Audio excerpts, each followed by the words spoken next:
Hey everyone, I just wanted to say thank you for liking and subscribing, especially making my first video I've ever posted that's longer form on YouTube a success.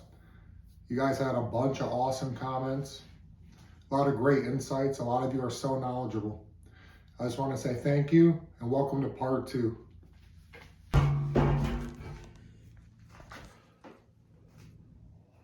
All right everybody, let's get right into it. So, the company that made this stove, or this range, was originally opened, I believe, in 1879, and they closed in 1917. And that company's name was the Smith and Anthony Company out of Boston, Massachusetts. They made all kinds of kitchenware, things of that nature, utility like ranges, all kinds of stuff.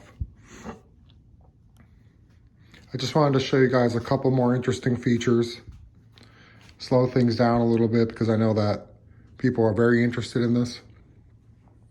Figured I'd start right here.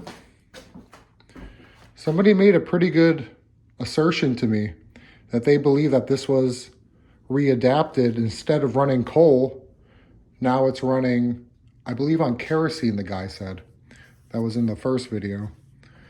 That actually is probably true, because there is like a connection here that goes right into the fuel area.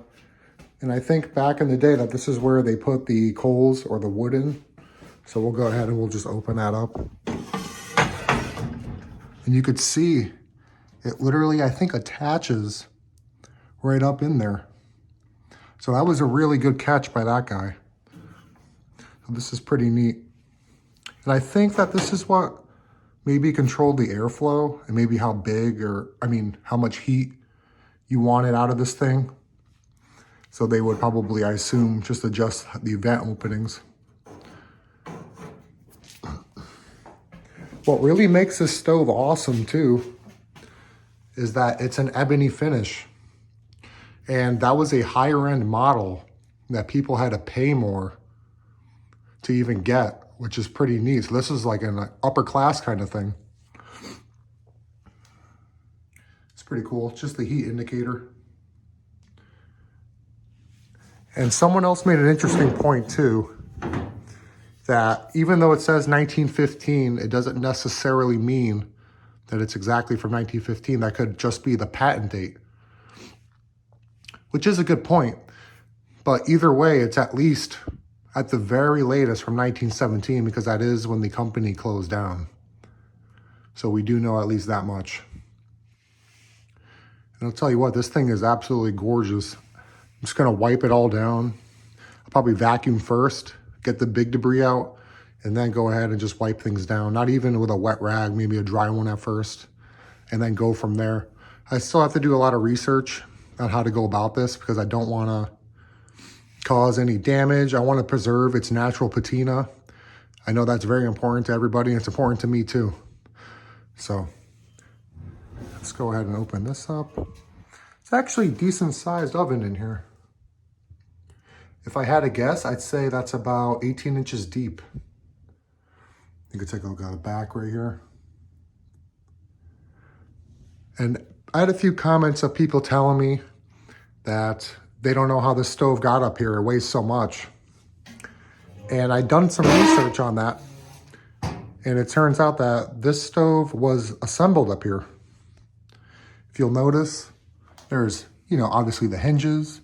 There's screws, one here. I think I've seen a few more around. Look at one right there, one here, one over there. And now they would have brought this up into the apartment and assembled everything right here. So how cool is that? And this is the top of the stove right here. Just the newspapers are here. Get this out of the way. This is pretty cool right here also. I found this in the other room, and it was just hanging there by a rope, which I pulled down. And I believe that this was supposed to spread out the coal that was in here. It's attached to a few other things, but I think that they would have put it in like this and obviously maybe moved it around, make sure the coals are spread evenly for the heat. At least I'm pretty sure that's what it was. It's tied up with a few other objects, like this very old leather belt. I don't know why that's on it. And just this prodding rod, which is kind of unusual. Someone else made a good point about this newspaper. It does say, I believe, August 9th, 1945. And I think that was a pretty significant date. I think that was when the atomic bombs were dropped, or one of them, on Japan, which is pretty crazy. I'm just going to give you guys a little slower tour now so we could really take a look at this. Maybe I'll be quiet for another minute. Just let you guys observe it.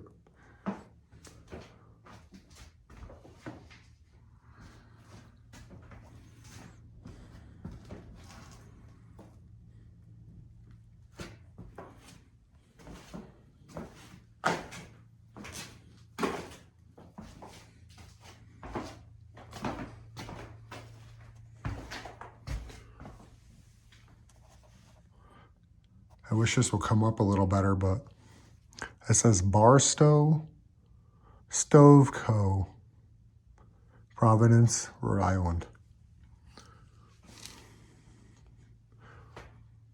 Someone was telling me they thought that the exhaust was replaced at some point in time, but I actually don't think that's the case. I think that this is the original exhaust that came with the stove, because I was looking pretty closely at it and it has the same sheen and finish as the stove itself.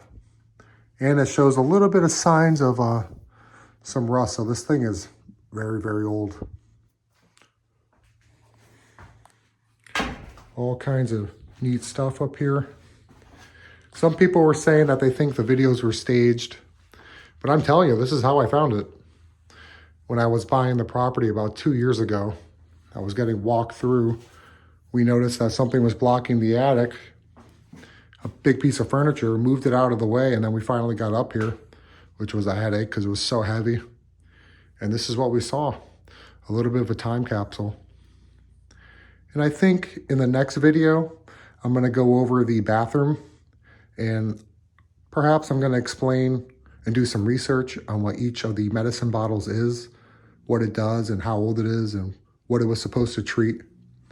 I think people will get a kick out of that. I just wanted to say thank you again. Please like, subscribe, and follow. And I got more videos coming on the way. Thank you guys so much.